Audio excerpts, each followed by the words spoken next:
Lumobo na sa This is mahigit Barcode Hunt Forever 7 FM. trilyong Keep piso calm and keep ang listening. utang ng Pilipinas. Visit ka, anong ginawa mo? Anong ginawa mo sa Pilipinas? Ang kapal na mukha mo. Pinalubo mo ng ganun, walang yaka, 3 years ka palang nakaupo. Ang tanong, saan nyo dinala yung mga inutang nyo? Sumagot ka, saan nyo dinala yung mga inuutang nyo? Biruin nyo, uutangin nyo, gamit nyo pangalan ng Pilipinas. Tapos bigla nyong nanakawin. Tapos ang masakit, gusto nyong bayaran namin. Uutangin nyo, tapos nanakawin nyo, tapos babayaran namin. Mga mutang ina nyo din. Sabi ko sa'yo, Ben, magaling si Bongbong eh. Mga tarantado kayo minuminuto. Alam nyo na nga yung presidente natin magnanakaw sa kabobo. Suporta pa rin kayo. Anong tawag sa inyo? Eh di mas masahol pa sa bobo. Guys, di ba si BBM ang nagsiwalat? Mga tanga. Naniwala naman kayo sa kanya. Kunwari nagagalit siya, kunwari siniwalat niya. Pero yung budget, pinirmahan pa rin niya. Ang tatangan nyo talaga. Hindi mapapakawalan yung budget kung hindi niya pinirmahan yung GAA. Alam niyo yung GAA? Ano ba yun? Gago ka. Ulitin mo nga uli, Mel. Lumobo na sa mahigit 17 trilyong piso ang utang ng Pilipinas. Gumagastos pa rin ang gobyerno na parang may pandemya. For your information, Mel, walang ginastos, ha? Ninakaw meron, pero ginastos wala. Sa laki ng inutang, yung Pilipino wala man lang napala. Kasi nga walang project, walang ginawa. Tingnan mo tong mga tangang to. Tawa ng tawa habang nagbabayad ng utang na wala man lang silang napala. Kaya nga, nag-top 3 tayo sa corrupt sa Southeast Asia. In Tagalog, tayo ang pangatlo na magnanakaw sa Southeast Asia. Hoy mga tanga, top 3 na ha? Top 3 na. Ben, pag nag-top 1 ba tayo, makakatanggap tayo ng gold medal? Gold medal pa talaga gusto nyo ha? Mga walang yaka kayo, ginawa nyong Olympics ha? Ano akala nyo dito, Asian Games? Pag nag-top 1 tayo, papasok tayo ng FIBA? Sira ulo, pag nag-top 1 tayo, magtago ka na. Tapos itong si Gunggong Marcos, napakayabang pa. Binasa niya daw yung 4,057 pages, sabi nung presidente niyong tanga. Ito yung video, panoorin mo, mabubwisit ka. Just last month, I had to read 4,057 pages of the General Appropriations Act for 2025 Palakpakan yung mga aso. because I reviewed it, analyzed it, and, yes, in parts, vetoed it. One eternity later. Wala kaming makita na kahit isang hollow block, isang ng simento, walang equipment dito. Lahat itong project na ito, ghost project. Walang yakang gunggong. Kakala ko ba yung 4,057 pages binasa mo? Kala ko ba nireview mo? Kala ko ba inanalyze mo? Ang tanga-tanga mo, ibang papel yata yung binasa mo. Ang bobo mo magbasa. Ang bobo mo mag-analyze. Higit sa lahat, ang bobo mo mag-review. Mapapahiya ka sa akin parang supalpal kay Hasul ni Christyo. Mahiya naman kayo, lalo sa mga anak natin. Hoy, kung meron dapat mahiya, ikaw yun. Ikaw yung presidente, dapat alam mo yun. Binasa mo, inanalyze mo, nireview mo, tapos inaprubahan mo yun. Ang lumalabas, ikaw yung mastermind dun.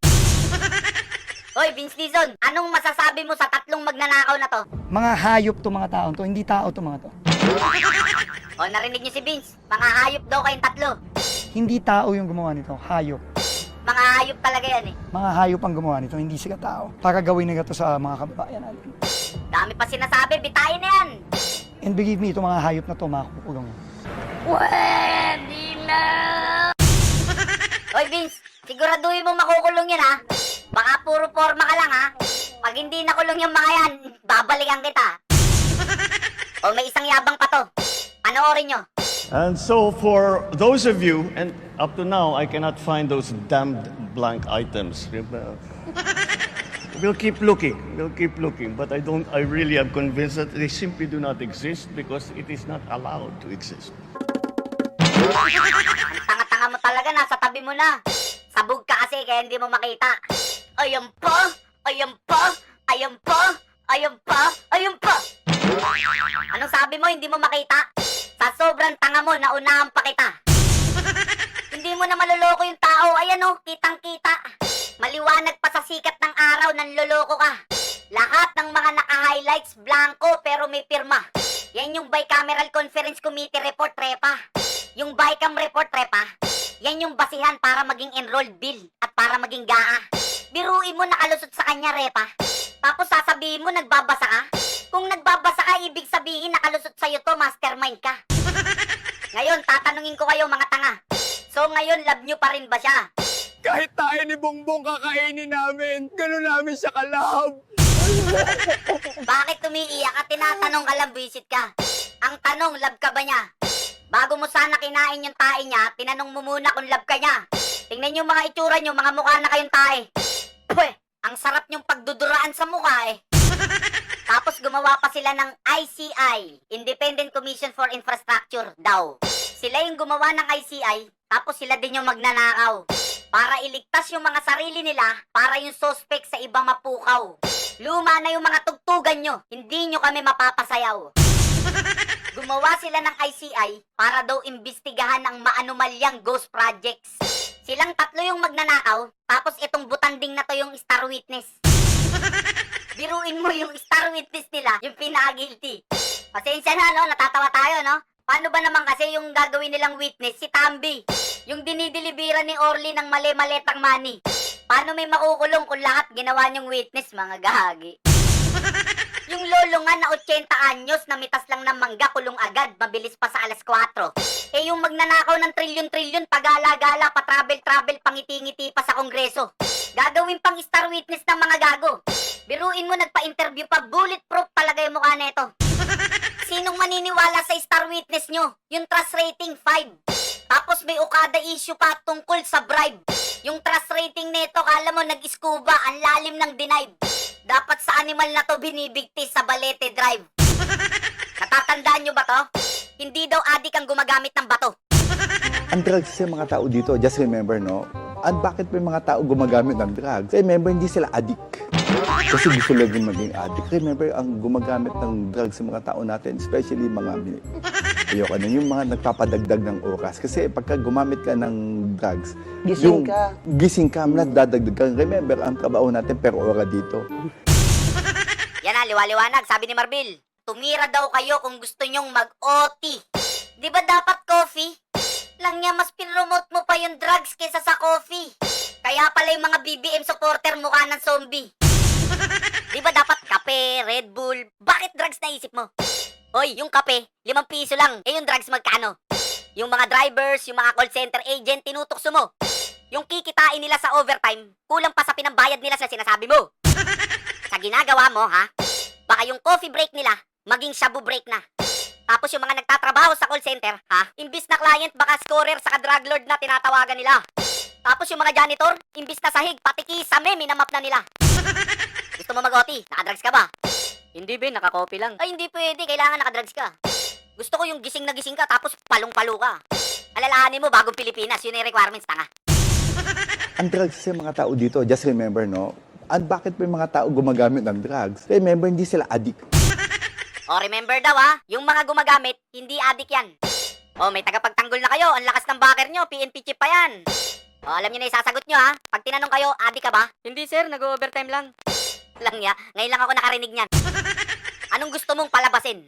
Gusto mo yung magtataho sa umaga, sa sobrang sipag, baka gabihin. Yung mambabalot naman sa gabi, gusto niya tanghaling tapat nagtitinda pa rin. Kung ganyan ang katwiran mo, baka magkaroon na ng katapat yung 7-Eleven. Ano ba? Always open. Saka yung always open na yon, hindi mananakawan yun. Kasi yung tagabantay doon, matalas pa sa CCTV yung mata nun. Konting kalabog, lingon. Konting kaluskos, lingon. Sa sobrang sipag nun, pag binigyan mo ng break, magagalit pa yun. Alam nyo yung drugs malapit na maging legal. Yan na yung sign. Kaya magpaalam lang kayo kay Marbil kung gusto nyong mag-overtime. Huwag na kayong magtaka pag alas 3 na madaling araw, yung drugs binibenta na online.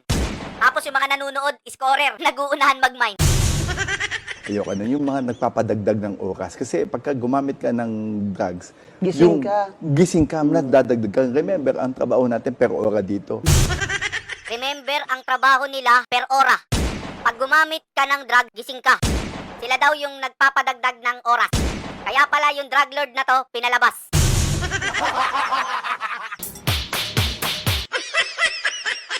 Yeah. Are you ready, guys? This song is dedicated to Bonget.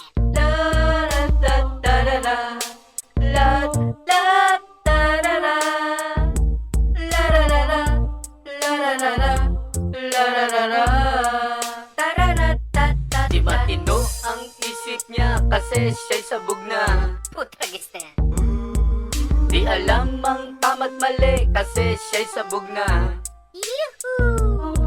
Tuliro ang utak niya, hoy, alam niyo ba?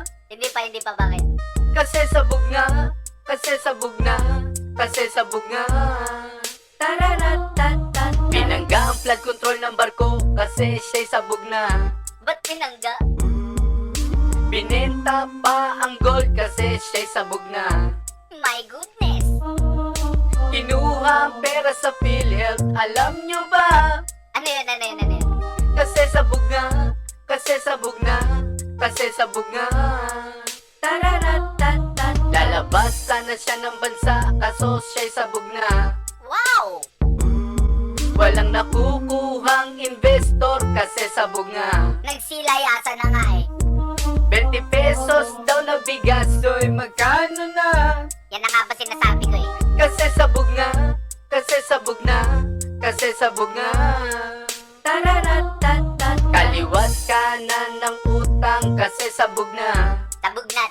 Blablabla. Lubog sa baha at utang kasi sabog na. Halata. Ayuda ng ayuda ang pinsan niya. Ayuda, puro nakaw nga ginawa eh. Habang sabog siya, kasi sabog na, kasi sabog na. Bulol ang amo nyo kasi siya'y sabog na. Ah, kaya pala bulol na tabingi. Kinakain ng salita kasi siya'y sabog na. Blablabla. Pati mga kriminal, hoy, absuelto na. Yan na nga ba sinasabi ko eh. Kasi sabog na, kasi sabog na, kasi sabog na. Nakalaya si Dilima habang sabog siya. Sabog talaga. Nakalaya din si Kerwin kasi sabog na. Talaga naman. Si Napoles nakalabas, soy, alam nyo ba? Oh, nakalabas? Habang sabog na, kasi sabog na, kasi sabog na. Tapang-tapangan pa sa media kasi sabog na. Nagpamilya pa. Lalabanan daw ang China habang sabog siya. Lintik na yan. Eh dito nga kay Sara, takot na siya. Oo nga. Kasi sabog na, kasi sabog na, kasi sabog na. Sa katerba ang binudol kasi sabog na. Ang dami talaga. Nagpabudol naman ako, di ko alam sabog siya. Yun lang. Nagsisisi tuloy lahat to, inang ina. Hoy, wag ka magbura. Kasi sabog na, kasi sabog na, kasi sabog na.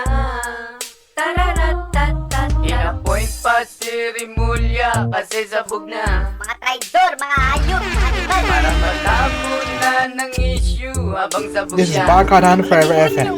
Thank you for your support. Gusto niya Till next time, kilala si God bless. Pinsan, alam niya na.